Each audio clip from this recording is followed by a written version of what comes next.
a lot of recruiting businesses will become AI-enabled, AI-first businesses, right? So But they'll have to. it's an existential thing, right? Think you are doing executive search and when LinkedIn came around, you decided, this is a fad, right? Like, I'm not going to use LinkedIn, right? Like, I'm good with my Rolodex, right? Like, I've done this 30 years. Maybe we don't know anybody like that today because they probably went out of business.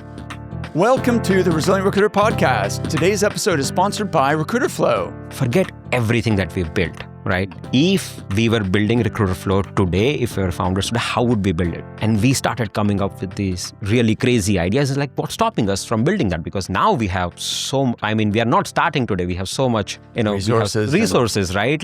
So let's do this, and let's do this super duper fast. Recruiter Flow is an AI-first ecosystem for scaling your recruitment business. It's equipped with ATS, CRM, sequencing, outreach automation, and advanced reporting capabilities, and most importantly, the most extensive suite of AI agents built specifically for recruiters. We are not a point solution, right? So it's like a whole bunch of different things, right? So you get business intelligence reporting, sequencing, marketing automation, AI note taker. You get an all integrated system in one place instead of buying, 5 different vendors and stitching together solutions and having data silos. And whenever somebody new joins in, they have 5 different tools to learn instead of just one very easy, simple, integrated software. Today, I'm interviewing their CEO and co-founder, Manan Shah.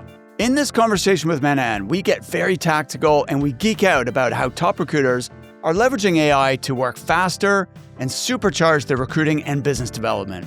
Whether or not you're in the market for a new ATS CRM system, you're definitely going to enjoy this conversation about business development strategies and the best AI use cases for recruiters who want to stay relevant and outpace their competitors. By the way, you can book a demo with Recruiter Flow by visiting recruitmentcoach.com/ATS. Once again, that's recruitmentcoach.com/ATS. And when you speak to Recruiter Flow, please let them know that you heard about them from the Resilient Recruiter podcast. Why don't we start, Manan, by I'll explain why we wanted to partner with Recruiter Flow, and then maybe you can explain why you wanted to partner with us, and that will put some context around this, because we are not actively really going to find sponsors, and we're very, very selective about who we want to partner with for this show. I'm very protective over this, audience. I know, I've been chasing you for a year, right? So it's really important to me that we're not just doing this to get some extra money. That's not really, our objective. But it has to be something a product that we really believe in and where we like the people. So that's kind of like our criteria. And then the commercial part, that's a bonus. And so where this started is you and I first met 18 months ago when you were on the podcast. Yeah. You just had a little boy. Yeah. And that was a virtual conversation. And really enjoyed that conversation, hearing your journey as an entrepreneur. And I felt like we had good chemistry. Then we met again at the Recruitment Agency Expo in London. And then struck up the conversation there in person, which was cool. And then you were kind enough to deliver a training for our clients about AI agents, which people were fascinated by and had so many questions about. And so that was really valuable. So we've kind of developed this relationship over the last 18 months where this is like the 3rd time we're meeting in person. You, yesterday and the day before, were speaking at our live summit in London and, about AI digital twins, and that blew people's minds as well.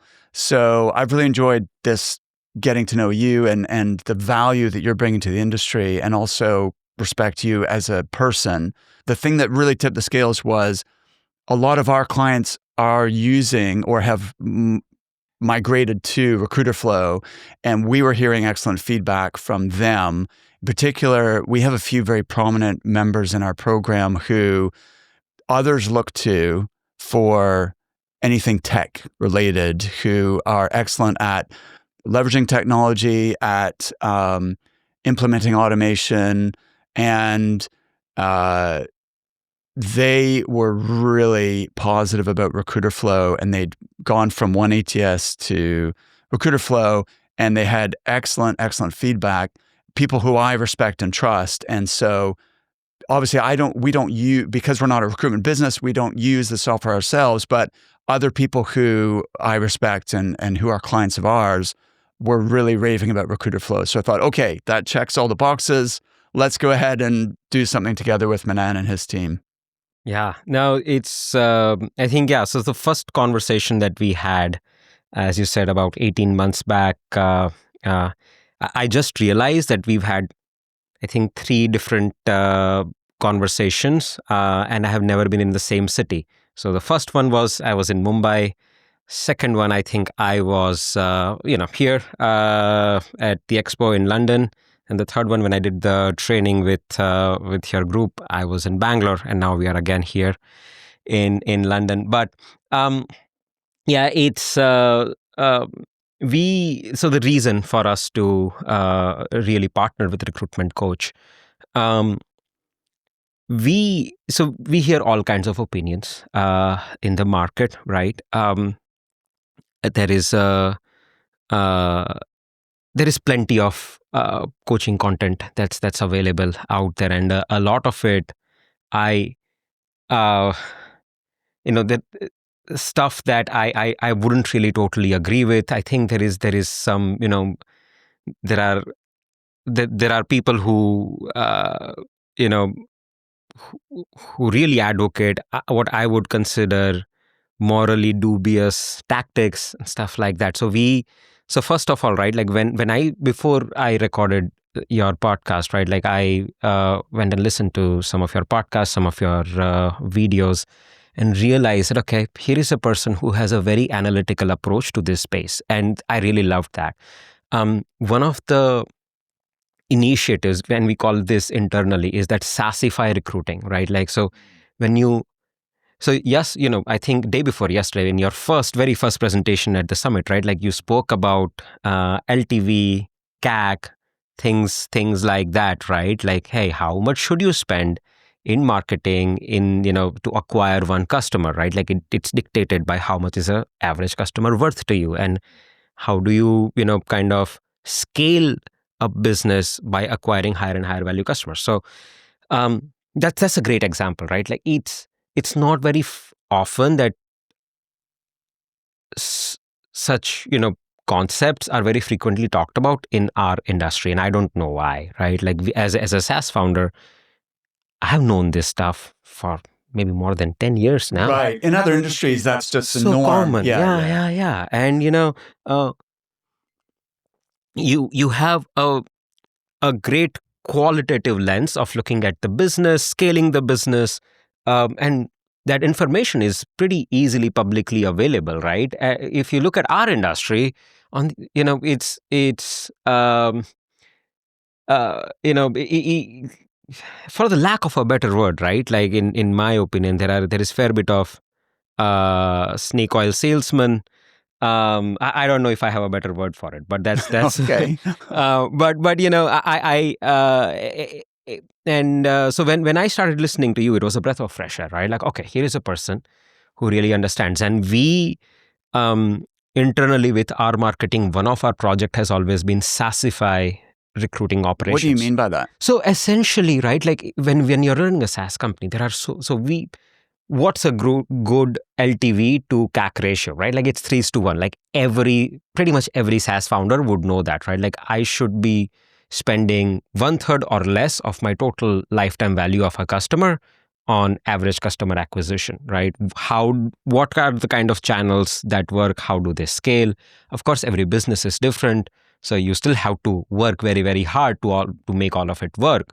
But whether I'm running a good business or not, right? Like how much money should I spend in marketing? How much money should I spend as part of my server or cloud cost, infrastructure cost, stuff like that, right? Like it's So at any point of time, as a SaaS founder, you can see, am I running a good, tight ship or not, right? And that just doesn't exist for, and so there's like, okay, let's SaaSify this business, right? Like essentially, which means let's establish such operating metrics, do our own research. We have thousands of customers. We can do research on them, aggregate, their data and see what's what, right? Like, so we've done a lot of work like that. We publish such reports quite regularly. I saw you talking about some very similar stuff, like have a very qualitative lens. I said, okay, here's a person that I think I can get along with very well. Fantastic. All right. Well, let's talk about, so Recruiter Flow is positioned as the AI first platform to optimize RecOps. Now, that term may not be familiar to many listeners, and this fits in with what you're saying. I think the recruitment industry, it, for whatever reason, is relatively unsophisticated when it comes to business and how you build a business, how you scale a business. And so actually a lot of what I teach to our clients doesn't come from the recruitment industry. Obviously, I take everything I learned from these podcast interviews and what the best practices from our successful clients, and that obviously goes in our toolkit. But also, I'm learning from other industries how they do things, and then trying to apply that to the recruitment business. So, how can you explain what do you mean by RecOps? It's an abbreviation of recruitment operations. Right. Some time back, right? Like in software and in tech, there was I would say a movement called RevOps, Okay, essentially, which is revenue operations.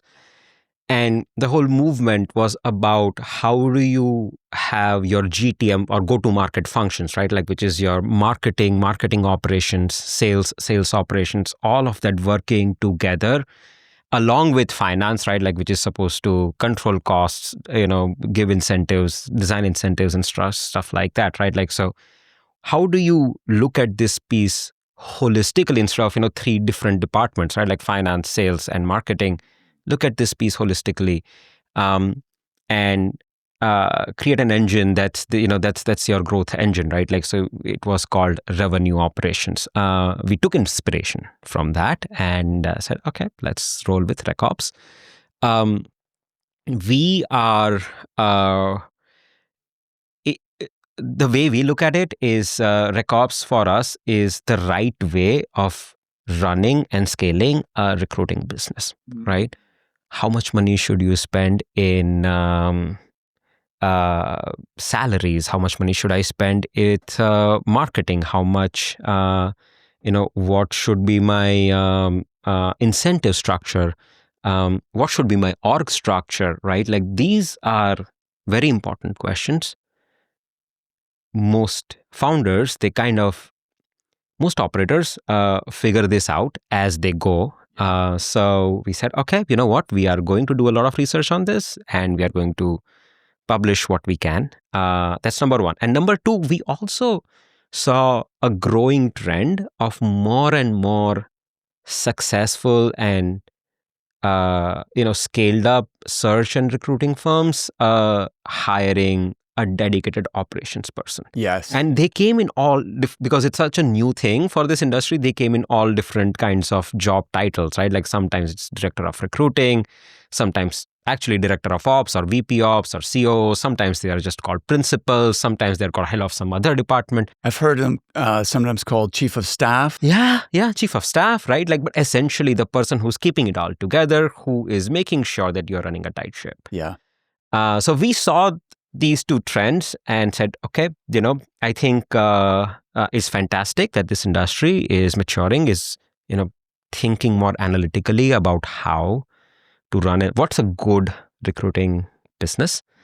And that's where RecOps was born. Fantastic. And so that's the later part. And the first part, AI first, right? Like hold on, before we get to AI first, because that's another big conversation. Okay, yeah. So first of all, thank you for explaining RevOps and RecOps and go-to-market, GTM, because now if our listeners recruit in software and SaaS, they will know these terms, but so many recruiters will have never heard those terms before. I think because they come from the software industry, right? And now they're being transferred to other industries like recruitment. I'm really glad you explained that. And I think a lot of recruitment businesses are started by someone who's ultimately great at recruiting and is a salesperson, not necessarily someone who knows how to run and grow and scale a business. And so they are great at winning business, managing client relationships, doing deals, that kind of thing. But that's not always the same person who's good at the operations, the scaling, the managing of teams, the implementation of like hiring and training people, all of that stuff. And that becomes a real limiter of growth, because sooner or later the founder becomes a bottleneck and they can't scale because they're trying to do everything themselves. They're wearing all those hats.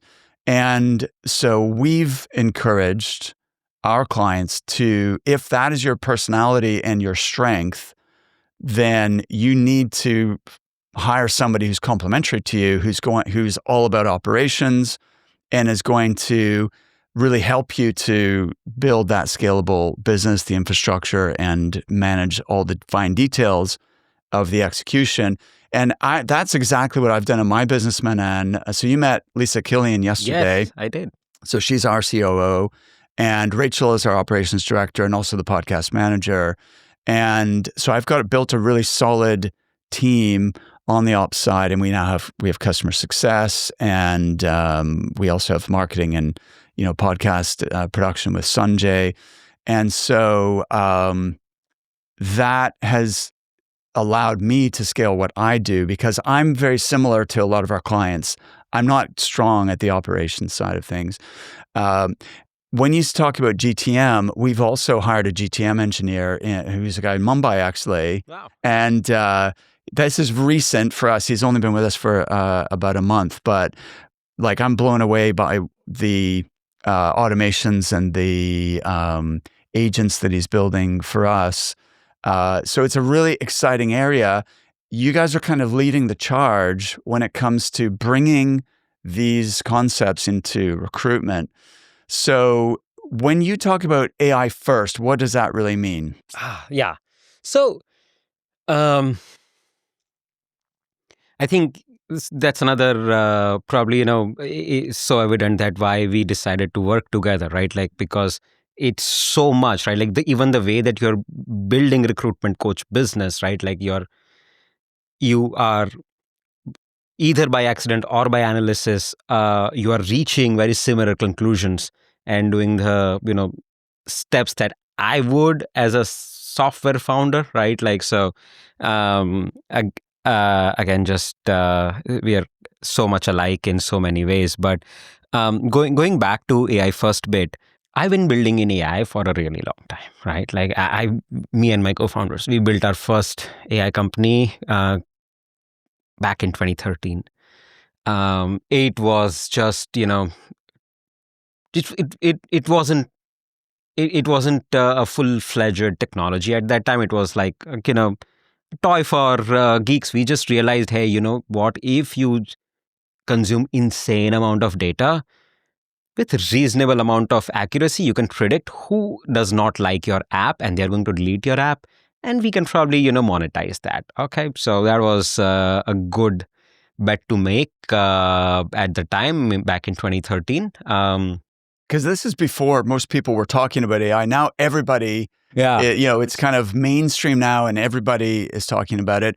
But before ChatGPT really took off a couple of years ago, like only really, and this is not a derogatory, but only really geeky people really even were thinking about that. Yeah. And we were and we were all engineers right out of, college. We all had lofty ideas, and we thought, I used to think, hey, sales is for people with bad products and stuff like that. Of course, I was super naive myself.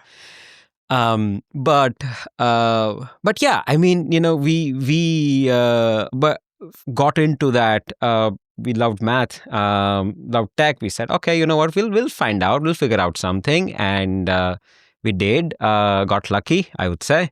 But I've had kind of a ringside view of technology evolving, and frankly, right, like when Google published, so the GPT, the T there is a transformer. When Google published their transformer paper, I was like, we read about it, and it became a little bit of a news at the time because it was quite revolutionary.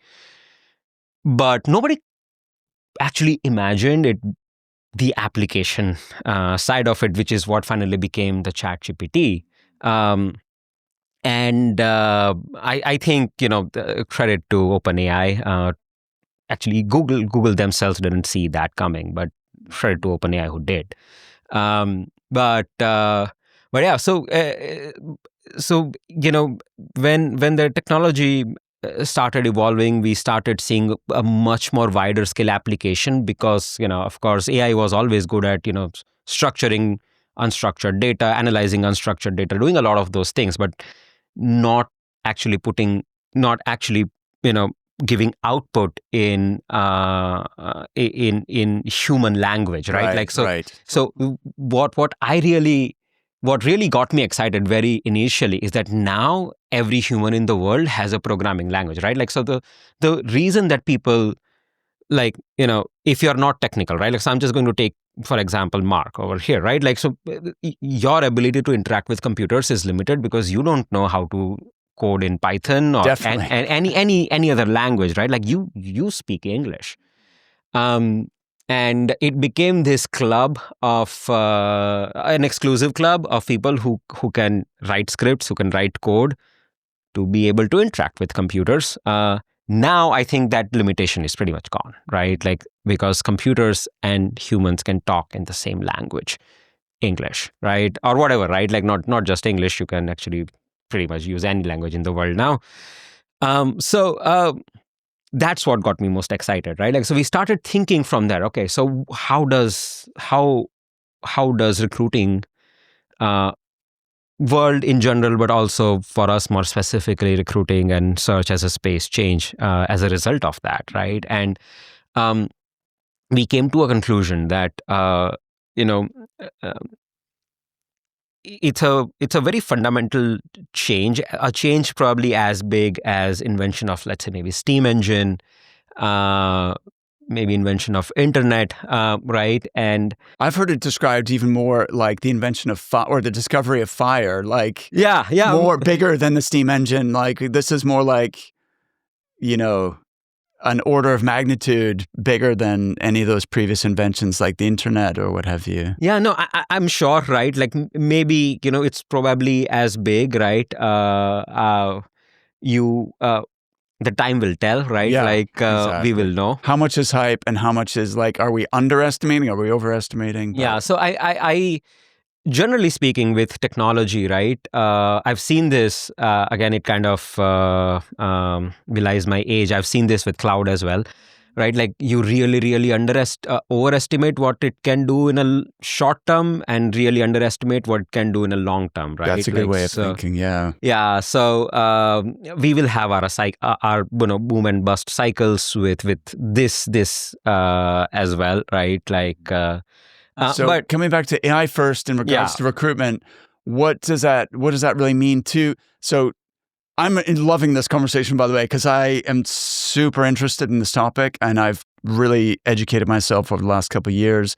I still am constantly learning. I haven't obviously got your level, but just bringing it back to sort of practicality for someone who's not technical, who is running a recruitment business.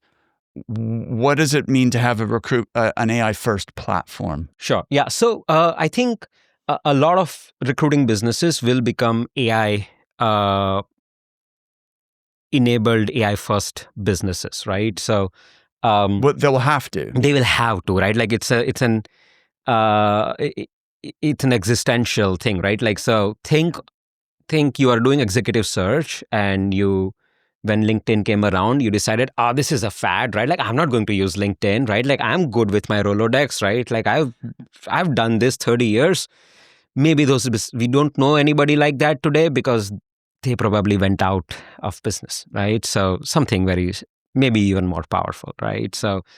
Um, so the way we look at it is that recruiting has to become AI first, and that means that your operating system, which is recruiter flow, right, has to be AI first as well to help you transition into this new era. And that means that your AI has to be baked in and not bolted on, right? Like, so what that means is you as product builders, we have to really rethink every part of our product on how that's going to evolve for the world where agents and humans work together, right? And also, and it entirely depends on what AI means to you, depending on the business that you are running, right? Like, so internally at Recruiter Flow, we divide this into three major categories, right? Like, so the first is high volume staffing. So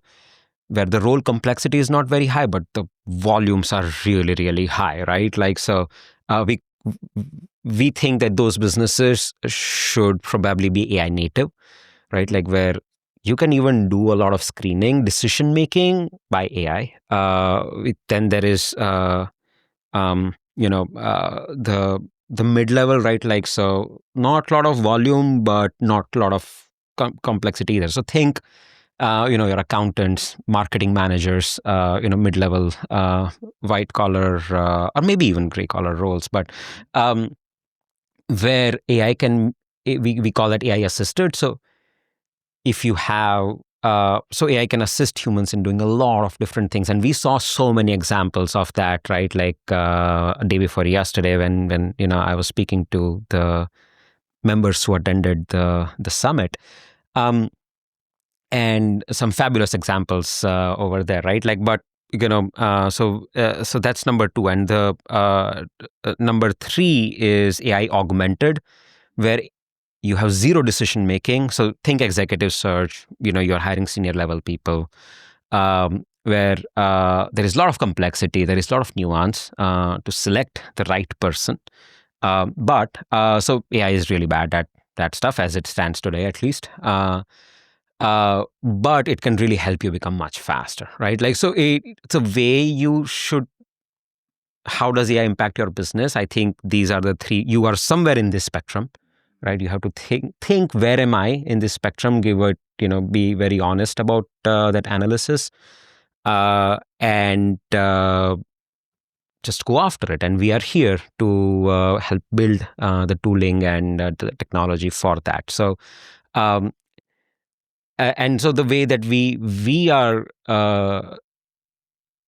building Recruiter Flow is, it's every feature in Recruiter Flow every workflow for our customers, every feature in Recruiter Flow has, how does AI help here?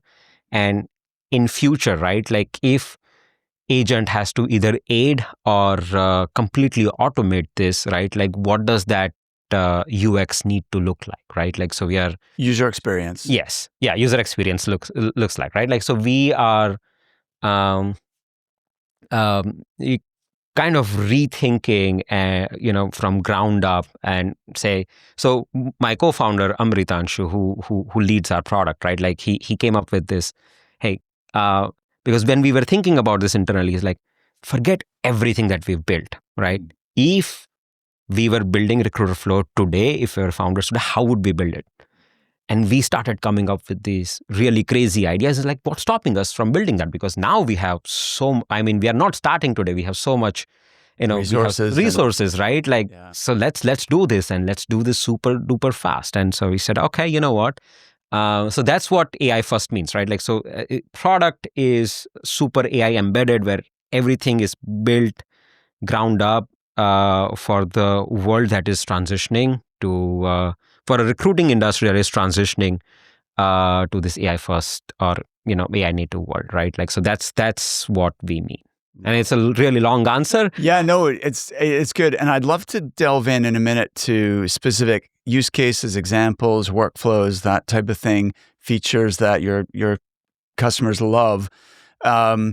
First, let's just zoom out again a little bit because so our listeners, I think the people who will be listening in and interested in this conversation are, number one, we seem to attract people who are very interested in tools and like what automations are available, what tools, should I be thinking about or adding to my business.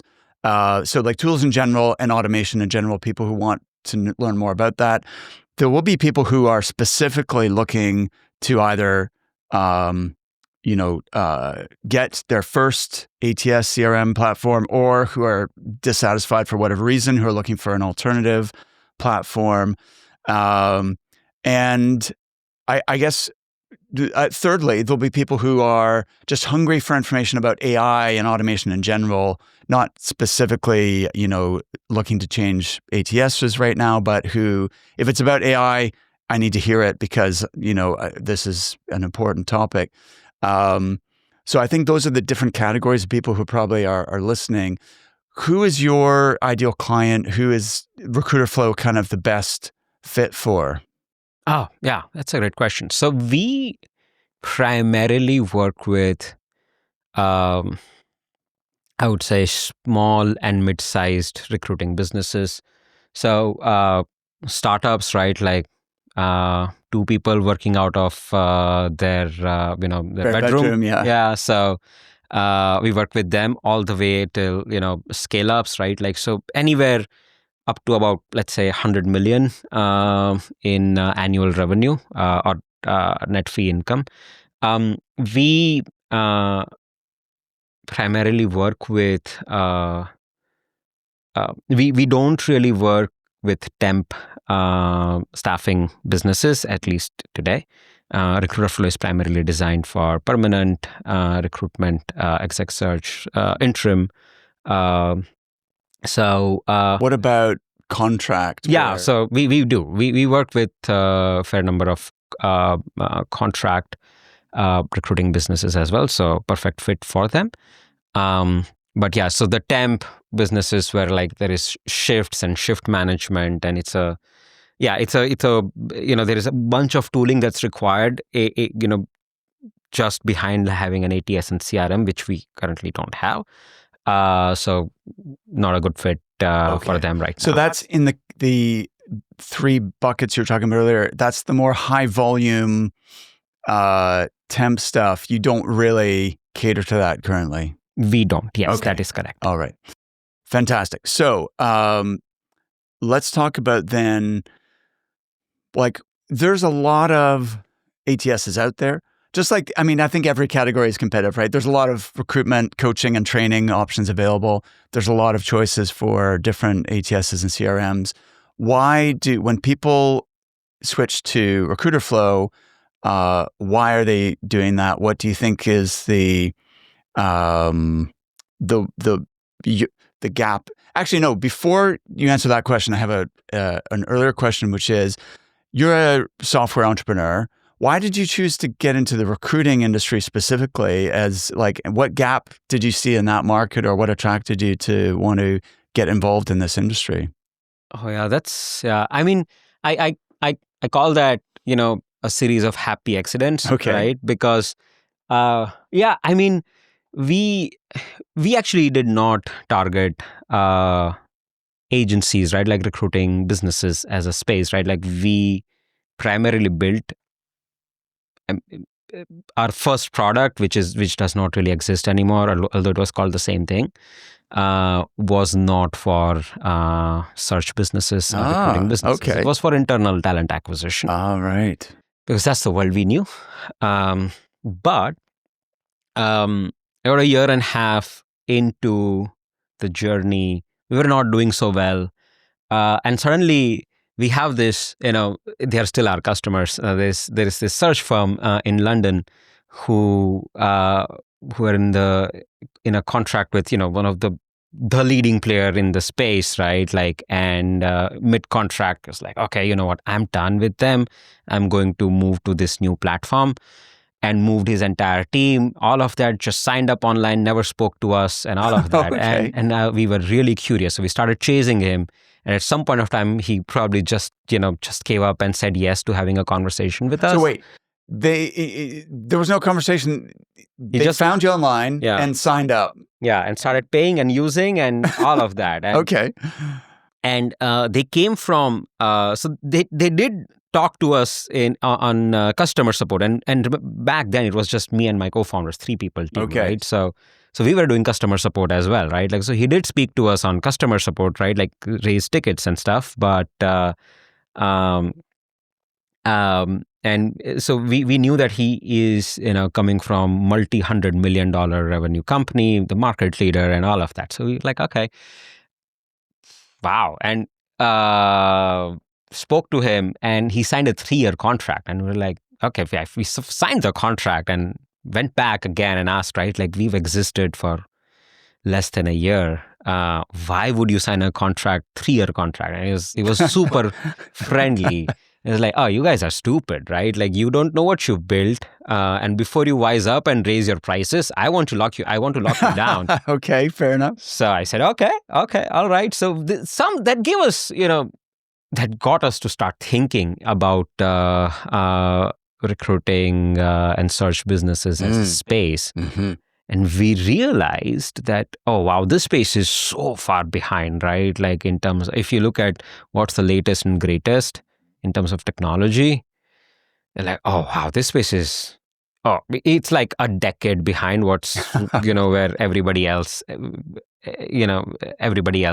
And yeah, we just decided to pivot because we had nothing to lose. Decided to focus on the space, and it's been like we started growing really, really fast. So that's the story. Wow, I didn't know that. That's cool. That's cool.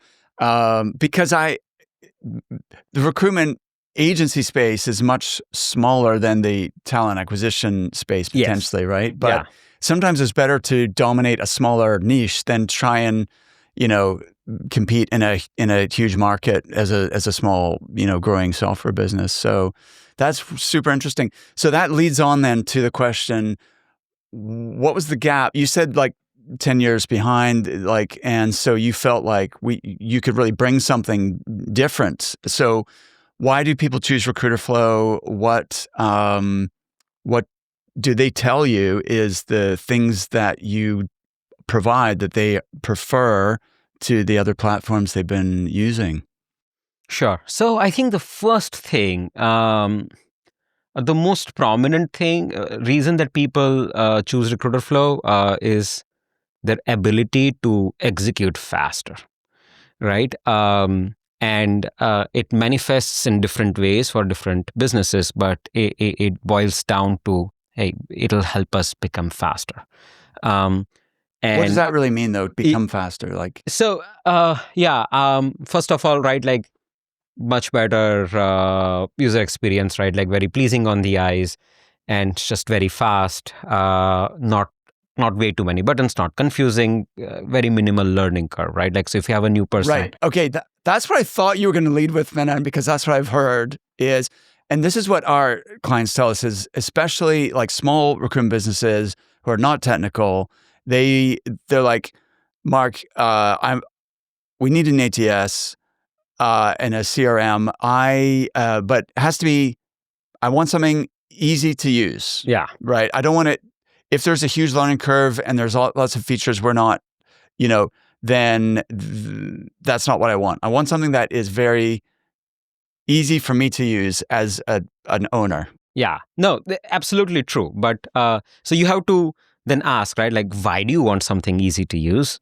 And then it's like, so we ask that, right? Like, and so the way it manifests for different businesses of different sizes very differently, but we essentially, right, like, at the heart of it, everybody wants to work faster. And if that's the heart of your problem, you would choose Recruiterflow, right? Okay. Like, so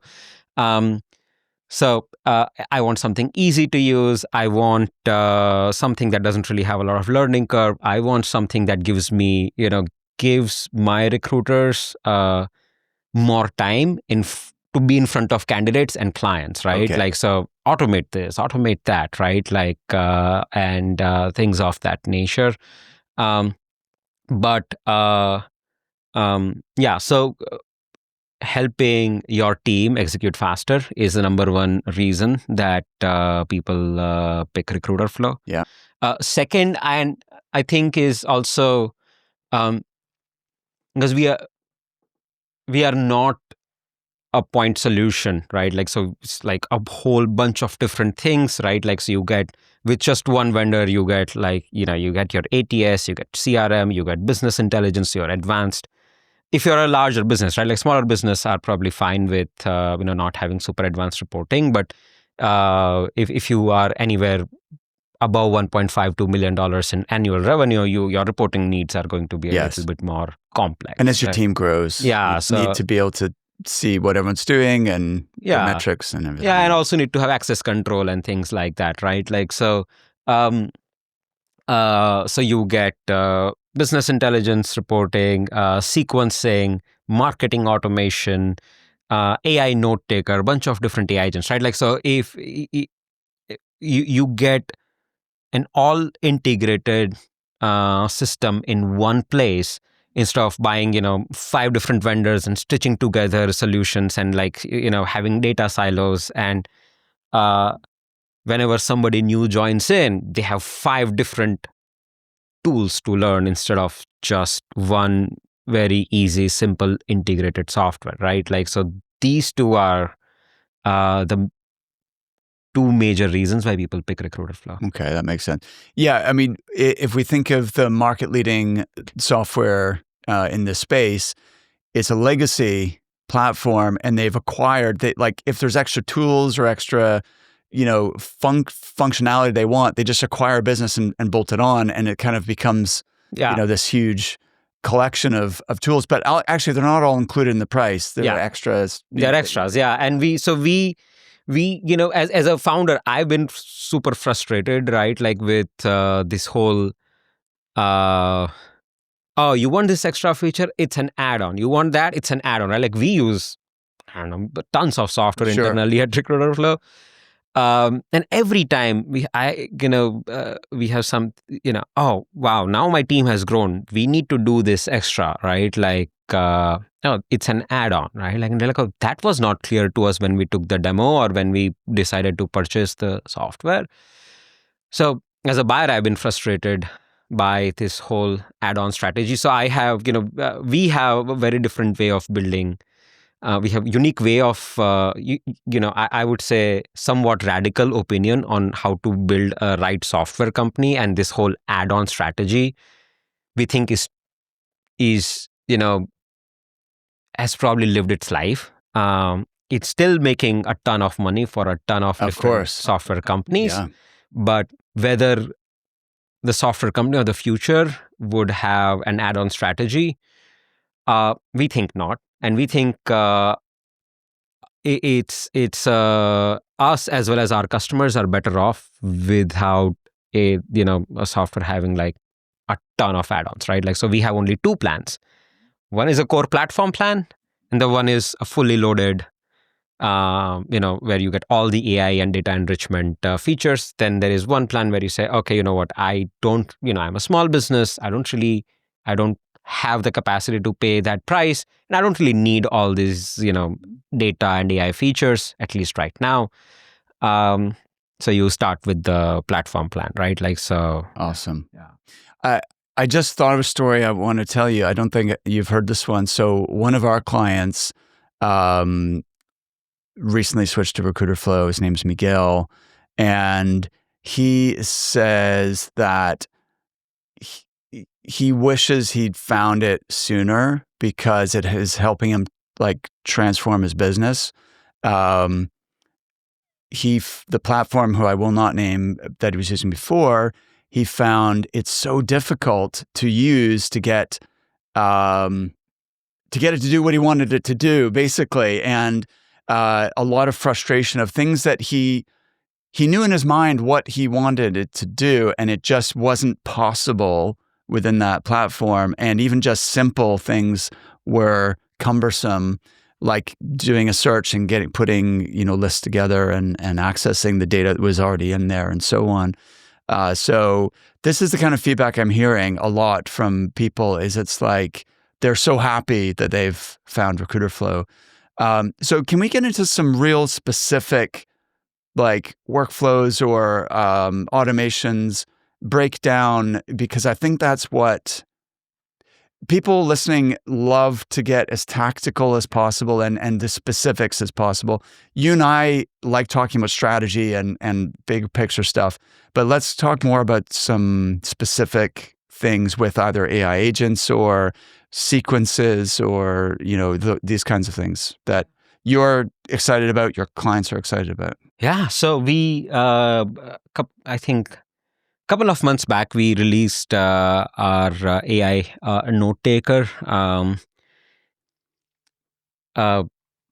So there are so many note takers out there in the market, right? Like why did we build one, right? Like that's a question that I get a lot. So the reason that we built it, again, right? Like I've been speaking about this a lot, right? Like for AI to work, first we need to collect a ton of data, and we saw where is majority of the data being lost, and it's like, okay, the data is in conversations, but it's being lost. Wait, let's double click on that. The data is in the conversations. I agree, by the way, but what do you mean by that? Yeah, so I mean, see, recruiters move fast, right? So I'm a salesperson, right? Like I'm really bad at CRM hygiene, myself being a CRM right. builder as well. Yeah. Right. So recruiters are terrible. They don't like putting information on the system. Yes. Updating the notes, filling in all the fields. Yes. Yeah. Exactly. Right. Like, so I know we are like that. Right. Like, so we saw, okay, you know what? There is so much tribal knowledge. There's a wealth of information that's there in the conversations that your recruiters are having with candidates, with clients, and it's lost forever because if you are lucky, your recruiter, after the call is done, right? Like they would write 3 lines of notes, right? Like, and like all of this is lost forever. It's not. It just disappears into the ether. Yes. So bad, right? Like, and like, okay, first we need to capture that, right? Like so for AI to work, it needs a ton of data.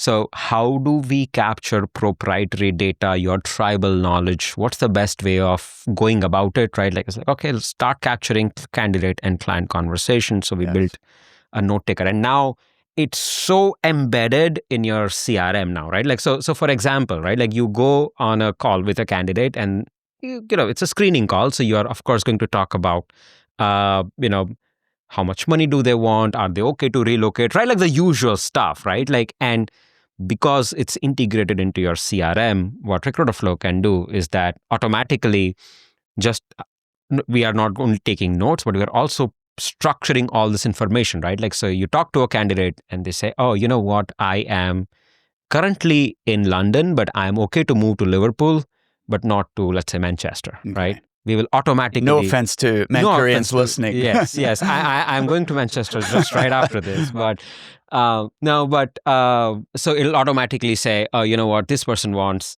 X, this is the amount of salary that they want. They are okay to move to Liverpool. They have X. So, and this is a very generic example, but you can get really, really specific with it as well, right? Like, so you can say, oh, you know what, so I was giving this example of, let's say, construction as an industry. So whether the person has experience, because people are not very good at writing their CVs as well, right? Yeah. So, although they should be now with AI, but we, hopefully, we will see that come in a year or two. But so in construction, you have commercial real estate, residential, warehouses, industrial, a lot of different categories, right? So it'll automatically look at the conversation and code the candidate with the right kind of experience that they have, right? Like if they say, oh, I report to Jane Doe, okay, it automatically puts that information, it structures the information automatically in the CRM. You can build automations. So now I'm understanding. Earlier you mentioned unstructured data. AI is good at taking unstructured data and turning into structured data. So when you say that really didn't mean anything to me at the time, but unstructured data is a conversation. There's lots of data in there, but it's not in a format that then you can retrieve and do something with. And the AI is taking the conversation and turning it into structured data that you can then use. You can then use, retrieve, search later on. And you are also building this repository of information, right? Like, so for example, you've had, everybody works in different industries, right? Like, so let's say you work in life sciences, right? Like, again, biotechnology, a couple of industries that are having a phenomenal moment because of, again, advances in AI, right? Like, so if you're an operator in those industries, you want to have intelligent conversations with your clients and your candidates. You can just ask, right? Like, hey, across last 3 months, whenever anybody in our team has spoken to either a client or a candidate about AI in, let's say, drug discovery, give me a synopsis of all the conversations so that the next drug discovery client that I'm speaking to, I can sound. I mean, I'm paraphrasing from one of our customers. Like, it helps me sound smarter than I am, right? Like, so now that all of this information is available, you can search through it. You can get this search, right? Like, okay, these are the 10 conversations where, somebody in the team has spoken about AI. And now summarize all of that for me, and off to the meeting I go, right? So I didn't actually realize that you had the note taker built in, because that's a game changer. We tell all of our clients they must record every conversation, get it transcribed, no matter what it takes. This is like critical now, because there's so much that you can then do with that information. Everything from makes it much easier to create write-ups or candidate summaries that you're going to submit to clients. You can then use AI to write MPC emails to promote a candidate that you're representing, and pull out what are the selling points or the quantifiable achievements of those candidates. You can use it for creating content. So one of our clients, Karen Lloyd, uses AI to come up with, to look at her conversations she's having with clients and candidates and give her ideas for topics for LinkedIn posts. And then she picks the ones she wants. And then from all the conversations I've had with marketing directors, help me write articles about this, this, and this based on what they've actually told me in those conversations. And those posts get such a phenomenal response because they really resonate. They're based on real, anonymous, obviously, but real conversations with people in her industry.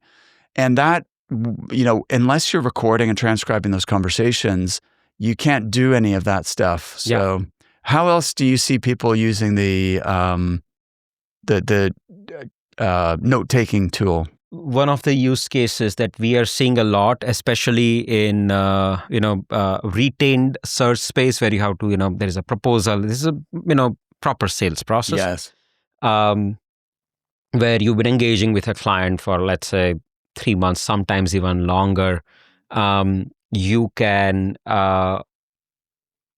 over the course of, it really helps you distill, right? Like 5 conversations that you've had over the course of last 2 months, build a business case, which you can take that summary out of Recruiter Flow and put it in a document maker app like Gamma or whatever you like to use, and build a presentation, a pitch, or a proposal for your clients. So we are seeing a lot of that. We are seeing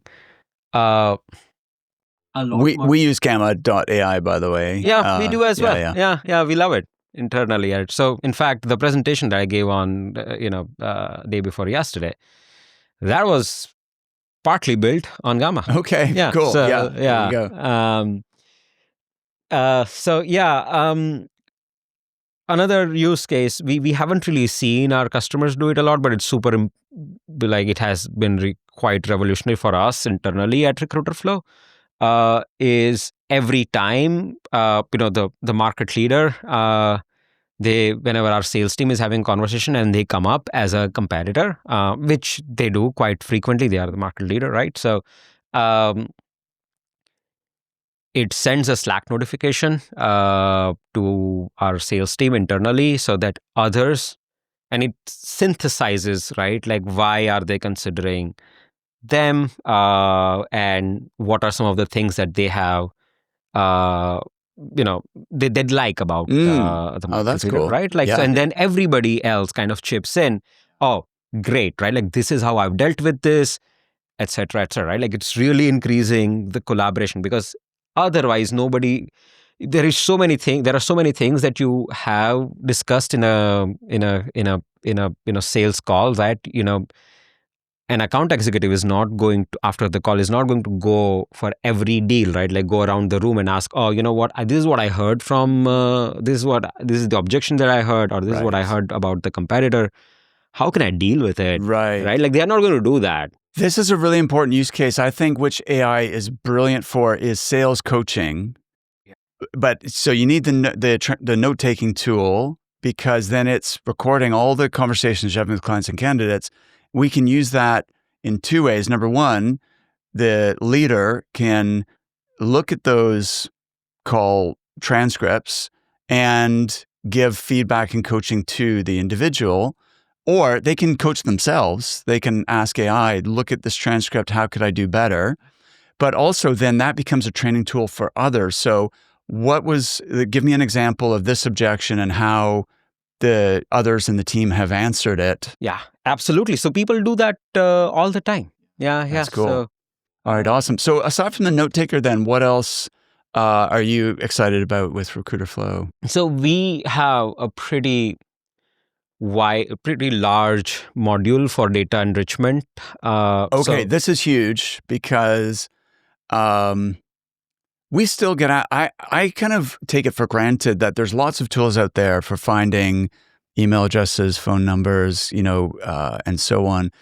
A lot of people still don't know, and they're like, how do I get, if I want to do an email sequence, how do I get those emails, or what tools are available? So tell me about the built-in. Yeah, so we have a contact information finder now. So you are on somebody's LinkedIn and we will find you their email address, phone number, and so you're off to the races, reaching out. But that, I would say, is the most basic of our data enrichment. But what we are also able to do is do job change alerts, right? So whenever somebody changes jobs, so whether they get promoted or they move from company X to company Y, you get notifications, which is super important. Just to clarify, this is the people in your database who you've already added to Recruiterflow.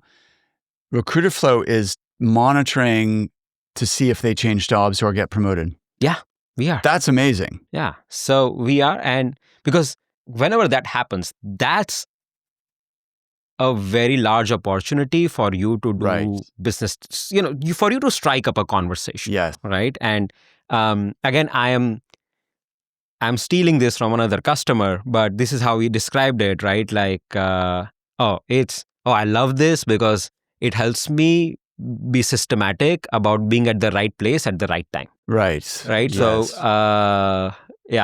So, again, right, like that's super important, right? Like whenever people change jobs, that's a signal. Yeah, that's a signal. In go-to-market, we talk about signals. Yeah. What are signals that let us know that this might be the right time to reach out to a prospect? Exactly. And that changing jobs is a big one. Big one, yeah. So, and in two regards. Number one, let's strike up a conversation with the person who's just been promoted or changed jobs, because especially if they're a hiring authority, often when someone starts a new job, there's going to be some turnover in their department. Either people won't like the new style, or they're going to clear out people who are not performing and bring in new people. So there's going to be opportunity there. Or maybe it's just a signal that that company is expanding and that's why they were hired. So this is a company that's in a growth mode. So maybe there might be other opportunities at that company. And then backfilling. So the company they've just left, they may not have a successor for that person who they've lost. So that's a double opportunity. Absolutely. Yeah. And actually, there's a third one. I'm getting very tactical here because I get excited about this. The person who has just accepted this new position, Manan, may have been interviewing for other jobs. But they've now chosen one. What happened to the other interviews they were part of? Maybe those companies have not found, maybe they were the front running candidate. If you strike up a conversation with the person who's just changed jobs and you get some rapport going, they might tell you, oh yeah, I was also up for this other position, but I've, accepted this position. Oh, what was the other company? And, so you're getting leads that way as well. But unless you have the signal and know that that person's just changed jobs, this is all opaque to you. You don't have that intelligence. Yeah, no, I never really thought about that third use case, to be honest. But it's again, right? Like it's a massive signal when people are changing jobs and where were they earlier and where are they now? Now, LinkedIn does do this to some extent. Yes. But the problem is it's another platform and another specific button you have to press, like notifications in LinkedIn. Exactly. And it also, I don't think it tells you all of them. No. It tells you some of them. And you have to remember every time. You have to specifically remember to go and add them to a list and all of that. Right. Yeah. So if it's already happening in your CRM system, then and pushing that information to you, then that's huge. Yeah. Another thing that we are working on in same data space is exec appointments, right? Like, so I can start listening to, let's say one of my target clients is Microsoft in London, right? So I'm going to say, okay, you know what? Whenever Microsoft appoints a director or a VP or a director level plus person in their data science team. So their job title contains director, VP, etc. So you can put your own filters, right? Like most recruiters here know how to put filters. And whenever there is a new person joining Microsoft, you can put listeners on companies for executive appointments, right? Like, so whenever that person joins Microsoft, wait a sec. So you get an alert. How does that really work? Because those appointments won't be necessarily people who are already in Recruiter Flow. They are not. Okay. But that company, Microsoft, has to be in Recruiter Flow. Okay, so the company Microsoft is in Recruiter Flow. Yes. And then you put a listener, what you call a listener. Yeah. I mean, it's a work in progress. We have not yet released that feature. So maybe when it goes out, it'll be probably called something else. But right now, internally, we are calling it a listener. All right, cool. And so that's going to be listening across what? The LinkedIn or the internet or what? Like LinkedIn, PR articles sometimes. I mean, at C-level, there are PR articles. Generally, anything below C-level, you wouldn't really find PR articles. But yeah, it's listening. Okay. So you're monitoring specific companies for changes at executive level. Yeah. Okay. So again, right, like if a company, a lot of times, right, like a company might have had like an acquisition or a large capital injection, but it would not come out as a PR because they've kept it private for a variety of very good reasons. Yes. But you can't hide that from your hiring activity, right? Like you're certainly hiring executives, et cetera. So, again, a good signal for you. And whenever any new executive appointment is generally means that, okay, there is going to be some churn in that org. It's generally a good opportunity for you. Exactly. Tell me about your MPC feature and how recruiters are MPC stands for most placeable candidate. It's a very old school tactic to, really there's two main ways that traditionally you could start a business development conversation. Either you introduce yourself as a specialist in a specific area and the types of people you work with, the problems you solve, and you're selling your service essentially, or you introduce a specific candidate who has relevant skills and experience for that company that kind of helps you open the door because you're representing that individual, and it showcases they may or may not have a current hiring need for that specific profile, but it shows the quality of the types of people that you have access to.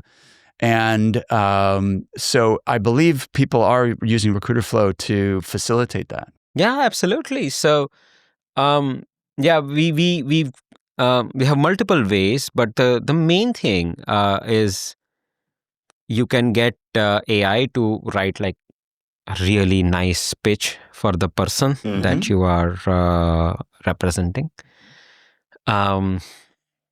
You can put that pitch along with, a branded landing page and things like that, along with, a blinded CV of the person, and send it out to whatever, right? Like you might have identified 50 potential hiring managers or 500.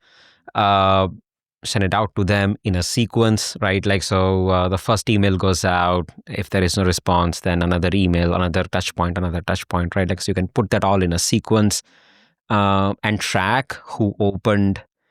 So the clients have a way to interact with the pitch, the candidates that you are pitching. So you can either pitch 1, 2, 3, right? Like, I generally don't advise people to pitch more than 5 candidates at a time because 5 is already a lot. Definitely. Yeah. Ideally, I would say 1 or 2 people you should pitch at a time. But anyway, so I think different businesses do it differently. But a lot of times clients would check out they would land on the landing page and will see the candidate. And then there they have interactivity, right? Like they can give a thumbs up, thumbs down, or they can write a message to you, all of that. But, and you get to track all of that. Hey, they clicked, but they did not respond. Oh, they saw the profile, but they did not respond. So then you can, maybe call them, be bolder, right? Yeah. So, yeah. Exactly. So, okay, this is fascinating. Let's talk about the sequencing because, again, that's something that we teach is automate what you can because that gives you more time to have the human connection, to make phone calls, to be in person with clients. And so automation allows you to scale your outreach very time efficiently. And there's a lot of tools for automating emails, for example. How does the sequencing work in Recruiter Flow? Because, please don't be offended by this, Manan. Most of the recruitment CRMs I've looked at have bolted on sequencers, but I wouldn't say they're best in class. Yeah, no, you're right. And I think, so we are rolling out a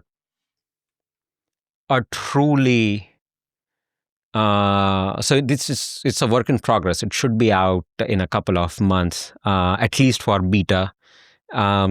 So that means it'll have a few bugs for early customers, but a truly multi-channel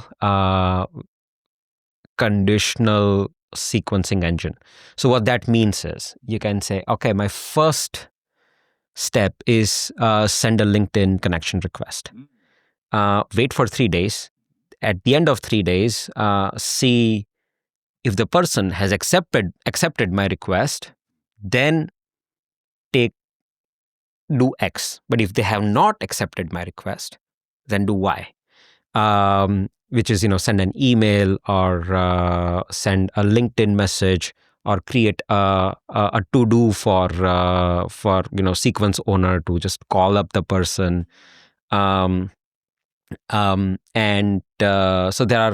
So you can have multiple different channels, and at every step you can create multiple different logics. You can say, hey, you know what? If somebody has opened, they have not responded to me.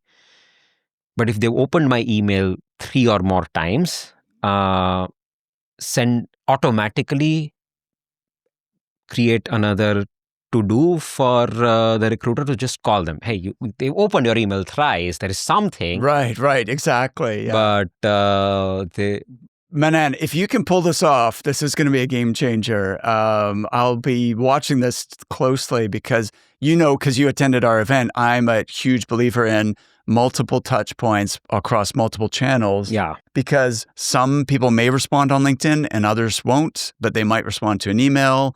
And some people won't respond to the email, but they might respond to a call or a voice note or something else. So if you can pull it off, this is going to be incredible. I don't know. I don't want to lose people by getting too in the weeds here, but it's a topic I'm, very, very interested in. Email deliverability is a huge challenge, and so one of the ways to ensure that you get in the inbox and not get filtered out as spam is sending lower volume. You cannot send more than 50 emails per day per inbox. But what that means, and also I would caution people against risking their primary email domain and sending unsolicited cold outreach from their primary email domain. Is there a way for customers, without buying more licenses, to have a secondary email that they could send those emails from? Oh, yeah, absolutely. So we already have this feature called aliases. Okay. So you have a license of Recruiterflow on, let's say, mark@recruitmentcoach.com. You can then create, multiple aliases. Let's say mark@recruitmentcoach.net, .in, .co.uk, etc., right? Like none of your primary domains. And if you want from primary domain, you can just do mark.w, mark.whitby, etc. So create multiple email addresses, and then you can automatically create. So there is a setting that you have to turn on in Recruiterflow sequences that will automatically run a round robin when you're reaching out. Okay. And if the person that you're reaching out to has a history of communicating with one of the aliases, let's say they have history of communicating with your .net email address, then it'll automatically prefer .net again, because if they have sent an email back to you on your .net, if you, so that then again, sense. Again, sending it from the same email will not land. All those aliases would still go to the same inbox for responding, or? So that's a setting that you have to kind of configure on your Outlook or G Suite, whatever mailbox that you are using. But in Recruiterflow, when you see responses, right, like it will be central in one place in Recruiterflow, but in your actual inbox, you have to configure it in your Outlook. Yeah, makes sense. FYI, and this for our listeners may or may not know this, for delivery.com works best. So if you're doing variations, instead of doing recruitmentcoach.com.co.uk .net, you would just create a slight variation of your domain. So you would do go recruitment coach, ask recruitment coach, meet recruitment coach, but they'd all be .com ideally. Yeah. I mean, it also, if you're delivering here in UK, I think .co.uk works better. It would work. Yeah. Fair enough. Okay, cool. So the sequencing and the aliases sounds great. But how, you mentioned using AI to write the message, but is there a co-pilot in Recruiterflow, or would they go outside to ChatGPT, take the notes from Recruiterflow, export that to ChatGPT to write the emails? How does that actually work? Yeah, so right now it's it's a little bit disjointed. So that's what, again, we are working on. So again, in a couple of months' time, right? Like you will have a co-pilot which is sitting in your sequencing, and instead of actually writing the templates, you can create a template and just put a prompt as part of the template, right? Like, hey, in the first line, see if they went to XYZ. So you can create essentially, hyper personalized messages, and you can create your own prompt. And so it'll write a couple of lines with that prompt, so which is super personalized, and rest of it can be a Brilliant. template. Or you can just say, okay, you know what, I am completely fine with letting go of all control and giving it all to the Copilot, and just say, okay, personalize the whole email and or whole message, whatever the channel is, and I would be send it out. cautious of that. I would be Manan, super cautious of that, because but yeah. I've tried this, and without guardrails, whether you use ChatGPT or Claude, it doesn't perform. In my opinion, I'm geeky about copywriting. You're geeky about tech and SaaS. I'm geeky about copywriting. In my opinion, left to its own devices, Claude and ChatGPT don't do a wonderful job of writing. Yeah. Now, don't get me wrong; they're better than the average person, but Yeah. they're not better than the best copywriters. They're not. So, but I would give it the structure and the template and allow it certain freedom to personalize within that.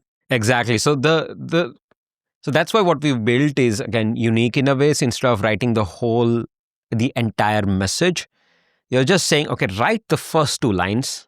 Just, whatever your output is, keep it less than, let's say, 2 sentences. You can, create those restrictions for AI. And say, if you don't find anything, don't write anything. You can do that as well. So if you don't find any way to personalize, just, leave it alone. You don't have. Yes, good Because idea. sometimes if you force it to, it'll just hallucinate and create Absolutely. completely random Yeah, stuff, right? yeah. Like, it's so bad. So you can do that. And you also have the control of actually viewing the message before it goes out. Good idea. Especially in the beginning, yeah. you want to just keep a close eye. Yeah. I mean, So because especially if you're doing search, you want to have that white glove treatment for your clients, your candidates, and you want to make sure that every message that goes out under your brand is on point, right? Like, it's not some random stuff. So fantastic. Now, you mentioned about like them interacting with your candidates on a web page. Yes. How? That's not through Recruiter Flow, though, right? No. It's through Recruiter Flow. So it'll be a branded landing page. So it'll be Recruitment Coach logo, or whoever is the account, right? Like, you will have your own logo. It will. It can have like the recruiter's name. You can click on the link on the candidate, and you can just say, request recruiter to call me back. Here is my number. I did not know that you did that. Yeah. Oh, that's cool, because what you saw in my presentation at the summit, I was talking about personalized landing pages and having, not generic, just the public website, but having hidden web pages within your website where you're directing specific people to go. So you're saying that I can profile the candidates on such a website. They can go and say whether they're interested or not. Yeah, I mean, it'll take a little bit of a setup. Yeah, you can. Wow, that's super cool. Awesome. All right. Manan, this has flown past. I feel like we're still scratching the surface, but I love what you're doing, and you're really leading the way in terms of innovation, and the functionality that you're building into Recruiter Flow aligns perfectly with the strategies that we're teaching our clients as well. And so really excited. What's the future for Recruiter Flow? What are you guys working on next? So many things. We are working on having like a gamifying your having a goals dashboard and leaderboards, and gamifying, different metrics, and helping, leaders reward their team members on hitting certain numbers and stuff. That's cool. Yeah. So that's one. Second, so a ton of AI agents. I think at right now we are developing about 40 different AI agents, right? Like, some very small, some quite elaborate. I think that is you're doing a lot of exciting things. I think that is probably the big game changer right there, is the AI agents, because and the fact you're building it into Recruiter Flow, because otherwise you're going to need to, like, we're building AI agents right now. Because we're not a recruitment business, we're not using Recruiter Flow, but it means that we need to use N8N and, build from scratch. We're building our own agents, and it's time consuming, and I don't personally know how to do it. That's Vanesh's job, as he's, building those for us over time slowly. But I guess the benefit, your users are going to be able to benefit from your engineering team and have agents without having to build their own. Yeah, and actually we are working on a feature that's super exciting for me. So two things that are, again, on the AI front, the most exciting personally for me. One is build your own agent. So you can build your own agent in Recruiter Flow. So you can wow. Say, if a candidate... using natural language, you mean? Or no, so there is a little bit of an element of like selecting a trigger, right? Like whenever a candidate moves to, let's say, prep for interview stage, which is a stage that you already created in Recruiter Flow, then after that, the prompt is natural language. Okay. Right? Like so when this happens, so when do you invoke the agent? Yeah. That is fixed. But what do you want the agent to do is, you can just type that out. You can invoke skills. So there are we are building skills inside Recruiter Flow. So you can invoke skills that, okay, use this skill to do this and give this as an output. Do you know what? I think we're probably going to lose people who aren't familiar with AI agents, but I'm really excited about what you're doing. Maybe we'll have to have another conversation and we can go deeper on AI agents. Also, you're developing so fast. Like if we talk again, in a few months, you're probably going to have more things to share. We will, yeah. We half of our team is engineering, so okay. we do work very, very fast on this front. Fantastic. So again, for us, we think this is existential for our customers, and we want to give that competitive advantage to our customers. So we are working as fast as we can. What do you think of the idea? I had Johnny Campbell on here recently, and he's very well educated in the space, especially on the TA side. Believes that there's going to be 50% less recruiters in 5 to 10 years from now than there are now. So there's a kind of thinning of the herd. And so, presumably people listening want to be one of the recruiters that, is still around and has a thriving business. Whereas maybe it's smaller teams, but it's, the really AI-enabled recruiters that are going to thrive and prosper, even in the short term, I think. Absolutely. Yeah. And again, I have not seen the future, so I don't know whether that 50%, whether that's true or not. But it's undeniable that there is going to be an impact. There will be fewer recruiters, maybe. But what we are seeing right now is that AI, especially the customers who are, kind of are leading with it. One super surprising thing for us as well as our customers after the adoption has been that everybody thought that, okay, you know what, it's going to, it's going to help our bottom quartile performers do better and all of that. And that's true. So while the average goes up, but it's way more polarizing. So what that means is the deviation of your top 10% of your top 20% from the average goes up quite significantly. And initially that's super counterintuitive to us. We started seeing that it was very surprising, but then when you think about it, it makes so much sense that, of course, if you are a fabulous recruiter, you've always been top 20%, you are going to use AI so much better than everybody else that, it's just going to make you, much better, much faster, right? Wow.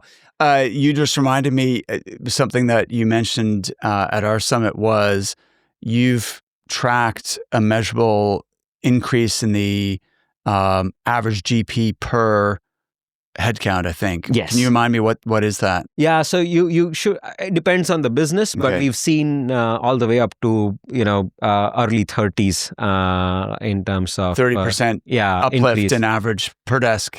per desk increase Billings. in GP, right? Yeah. Like so. Awesome. That's quite a bit. Absolutely. Listen, Manan, I know you have another appointment to get to in Manchester, so I'll let you go for now. But that was fun. Thank you so much. Well, really my pleasure. Thank you for having me, Mark. Okay. Talk to you again. Sounds good. Thank you for listening to The Resilient Recruiter. I know how busy recruiters are, so I'm honored that you're investing this time with me each week. I don't take your attention for granted. That's why I'm going all out to deliver value for you here, real insights you can apply to improve your business.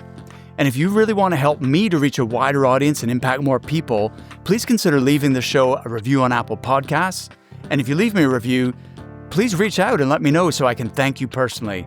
Please hit the subscribe button and I'll see you next time.